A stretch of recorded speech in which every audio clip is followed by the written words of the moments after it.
रजौरी ना शहरे ना डिस्टेंस आबेली 35 ਤੋਂ 40 ਕਿਲੋਮੀਟਰ। ਪੁਰਾਣੇ ਜ਼ਮਾਨੇ ਜਾਣੇ ਹੋਣੇ ਸਨ 18 ਕੋ ਬਰਨਾਲੇ ਨੇ ਅੰਦਰ ਹਾਂਜੀ ਜਲਾਲ ਰਾਜਪੂਤਾਨੀ ਹਾਂਜੀ ਉਹ ਇੱਥੇ ਨਾਲ ਬਿਲੋਂਗ ਕਰਨੇ ਸਨ। ਅੱਛਾ ਗ੍ਰੇਟ ਹੋਇਆ ਉੱਥੇ ਗਏ ਠੀਕ ਠੀਕ ਠੀਕ ਆਬਾਦੀ ਖਤਮ ਹੋ ਰਹੀ ਹੈ ਨਾ ਹਾਂਜੀ ਉੱਪਰ ਚੀੜਾਣੇ ਘਨੇ ਜੰਗਲਾਤ और दरख्त शुरू हो रहे हैं ਹਾਂਜੀ इत्थों ही जनाबे लिए बॉर्डर लाइन शुरू हो रही है ये कश्मीर ने जड़ा मकबूजा कश्मीर मकबूजा कश्मीर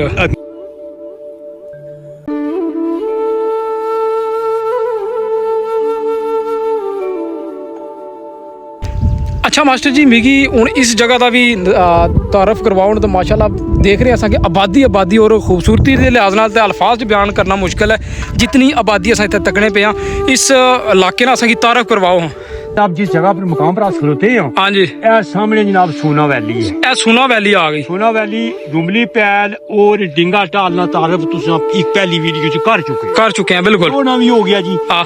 जनाब जेड़ा सामने इलाका आ गया बिल्कुल सामने टॉप पर हाँ जी टॉप पर इस जगह का ना जनाब चाई गाई इस इलाके की आख्या जाए चाई गाई और चाई गाई जिथे आबादी खत्म हो रही है ना हाँ जी ऊपर चीड़ाने घने जंगलात और दरख्त शुरू हो रहे हैं हाँ जी इत्थों ही जनाबे लिए बॉर्डर लाइन शुरू हो रही है ये कश्मीर ने जड़ा मकबूजा कश्मीर मकबूजा कश्मीर आ गया हाँ जी बल्कि तुसा इथों जूम करिया भी तो दुश्मन ने मोर्चे असंगी सामने नजर आने ओ देखो बिल्कुल बिल्कुल आ गए सामने जनाब दुश्मन ने मोर्चे ने इन मकानों ने बिल्कुल करीब 100 मीटर का फैसला भी मुश्किल है अच्छा उस तो बाद जनाब अगे लगे जाओ जनाब ये छवा मलका छवा भैंसों और छवा गांजियां इस जगह ये जरा थले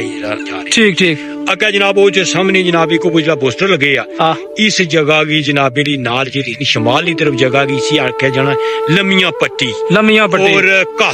कश जिथे जनाब मीरा शाह साहब ना दरबार है और जनाबे इथे सालाना उर्स भी होना है अच्छा कमर हुसैन शाह साहब भी इस जगह नाल बिलोंग करने जी ठीक ठीक अगे चले जाओ निहाले ने इलाका आ जाना जी हाँ जी निहाला उस तो अगे जितने वो जंगलात ना रकबा नजर आ रहा है ये जनाबे ये सब जनाबे मकबूजा कश्मीर ना है उस तो अगे जनाब खोड़ी आ जानी है नाल जनाब खोड़ी ने विच जनाब हाथी नाला आ गया हाथी नाले तो बाद जनाब खोड़ी तो अगे चले जाओ तो कलवाला इलाका नजर आ रहा है ठीक ठीक ठीक और कलवालों तुसा जनाबे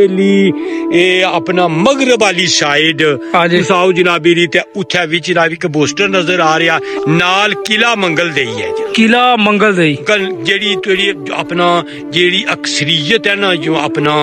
ये बरनाले ने अंदर जलाल राजपूतानी वो इथे नाल बिलोंग करने सन अच्छा ग्रेट होया उथे गए ठीक ठीक ठीक ठीक वो सामने देखो जेड़ी ये उल्टी धार है खत्म हो चुकी है बॉर्डर लाइन आ गई है सामने एक इलाका नजर आ रहा है वो धुप भी पै रही है बिल्कुल इस जगह ना जनाब राजल है जेड़ा ये राजल ना इलाका इसनी जेड़ी वजह तस्मिया है ये राजपूतानी वजह तू मंसूब है कि राजपूतानी जनाब अक्सरियत उठा बाज सी डिवीजन तू पहला ते ये जनाबे ली जगह राजल ने नाम पर मशहूर हो गई जेड़े जनाब मौजूदा इज्जत माब काबिले सद एहतराम साढ़े जनाब आजाद कश्मीर सुप्रीम कोर्ट ने जनाब चीफ जस्टिस राजा सईद अकरम साहब सन वो जनाब इस जगह नाल बिलोंग करने सन जनाब उन्होंने अबाओ इजदाद इथों माइग्रेट होया गए जनाब असांगी जनाबी लिए बड़ा फखर है ठीक ठीक फिर उन्होंने नाल जनाब दरियाई तवी बह रहा दरियाई तवी ने नाल जनाबी लिए नौशहरा आप उधर कैमरा ले नौशहरा शहर है और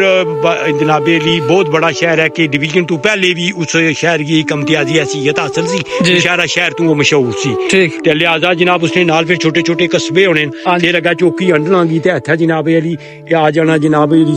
स्नेहा बनिया भी आना फिर जनाबे अली अगे जिक्र जाओ उधर सामने मकड़ी बुहानी ये जनाब अपना ये सामने जो इलाका है ये कियाना इलाका है जनाब जी जेड़ा के बिल्कुल उजड़ चुका है मौजूदा जितनी भी आबादी उसकी सामने नजर आ रही है ये उठो माइग्रेट हुआ है जनाब आजाद खेती चाहिए ठीक ठीक ठीक मेहरबानी